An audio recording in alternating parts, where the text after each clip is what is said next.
kumusta kayo?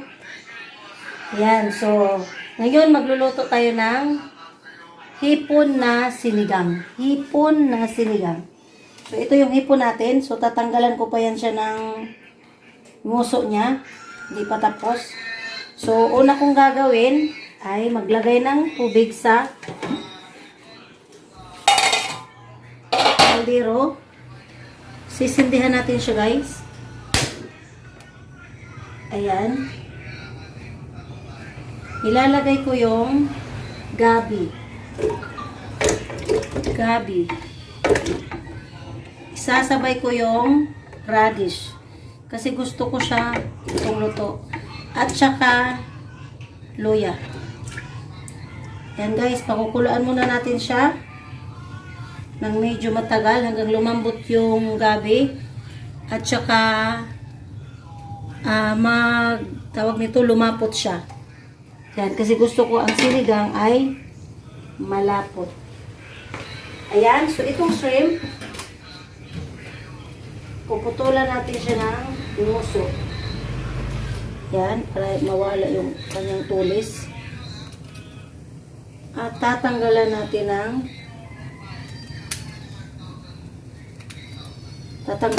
siya ng ito. Yung sinasabi nilang kinakain nila.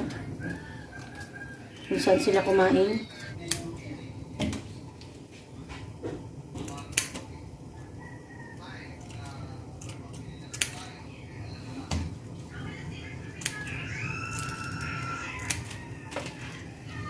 Kumukulo na siya. Bawasan natin siya ng kunting nguso para pagkain natin hindi tayo masugat. Ang hipon ay sobrang sarap pag isigang siya sa gabi. Gabi na laman din. Ayan.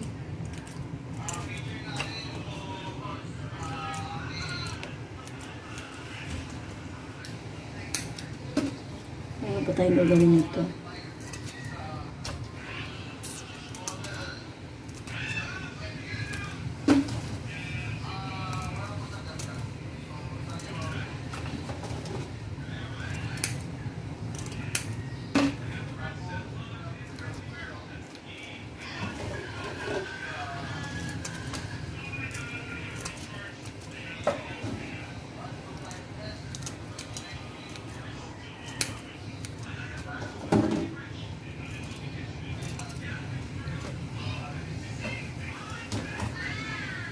Yan, so naputol na natin ang kanyang mga matatalim na part.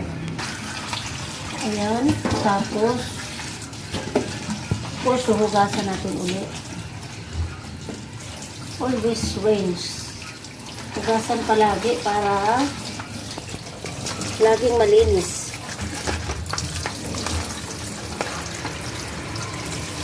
Diba? Ngayon, tatanggalan natin siya ng bituka. Nito. So, tutusukin natin. Ayan.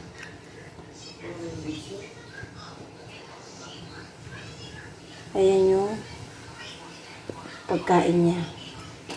So, lagay natin sa side. Yun lang sa lababo. Malinis naman yan dyan.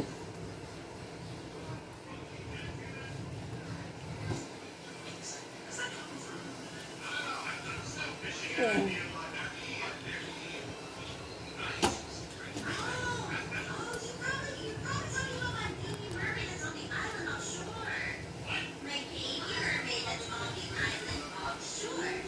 Ayan.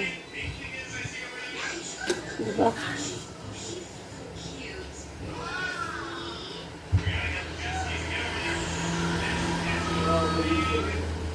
Ayan guys. Ayan. See? Ayan yung kanyang kinakain. So, gagamitan nyo lang ng toothpick toothpick. Toothpick. Toothpick. And then, itutusok mo sa gitna, sa likod. Para makuha siya. Ayan. Diba? Parang bulats. Ano na sinasabi.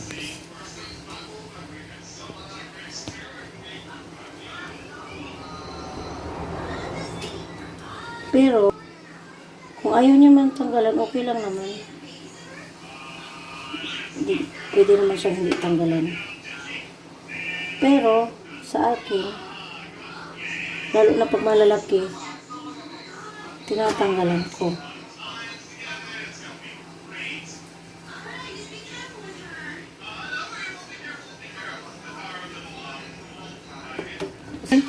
Ayan guys, so ang ingredients natin lahat ng ating sinigang na hipon, ito ay, ang main natin ay hipon.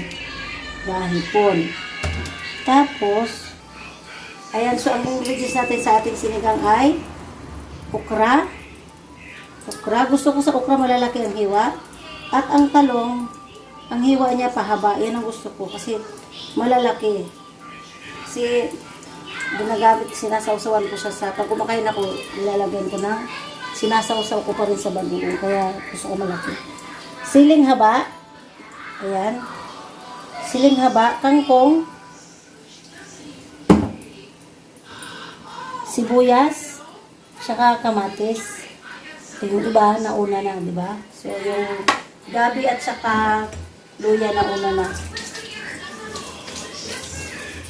Ayan, so, lalagyan natin ng asin, yung pinakuluan natin. Ayan. Lalagyan natin siya ng asin para magkaroon ng lasa.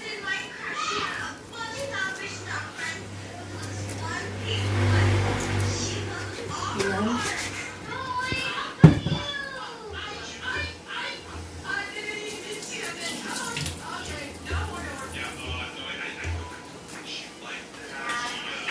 Kumukulo-kulo na siya.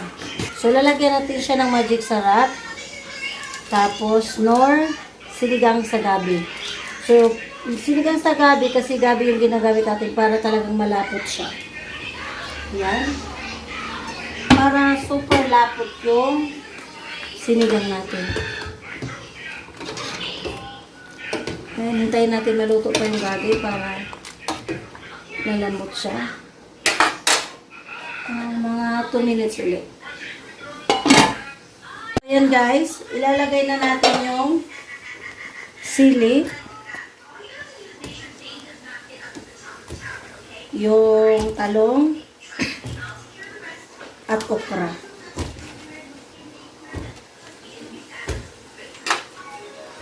Ayan. So, ito yung sinagang na hindi masyado maraming tubig kasi ayaw namin ng maraming tubig masyado. Para mas marami yung laman kaysa tubig. Kasi lalagay ko na yung kamatis at sibuyas. Kasi, para lumambot siya. At malapot. Yan. Hihintayin namin uli hanggang sa medyo maluto siya ng kunti. Bubuksan na natin. Okay, para ilagay natin ang hipon. Ilagay natin yung hipon. Ayan. Hindi ito sinigang kasi. Tubig. Naubos na yung tubig. Lagyan natin ng kaunting tubig para ayan, dito tayo kukuha sa thermos para kasi wala na talaga siyang tubig. So, ayan. So, enough na yan. Para hindi masyadong maraming water. Natin yung magic sarap. Tapos yung sinigang. Ayan, sinigang.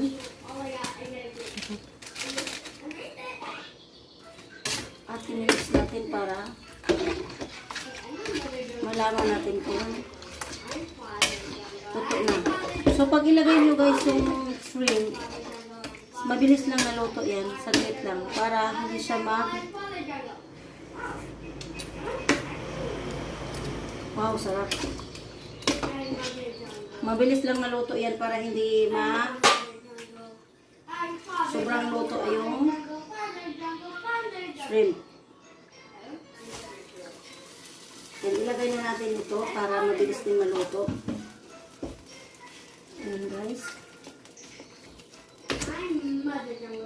Pansin nyo, malapot yung sabaw. Yan ang aming sinigang sa gabi na shrimp.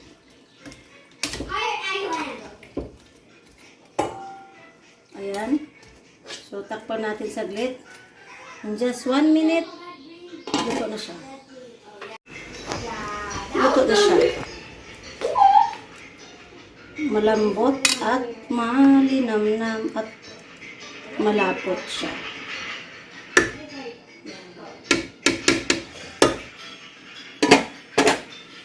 Here we are.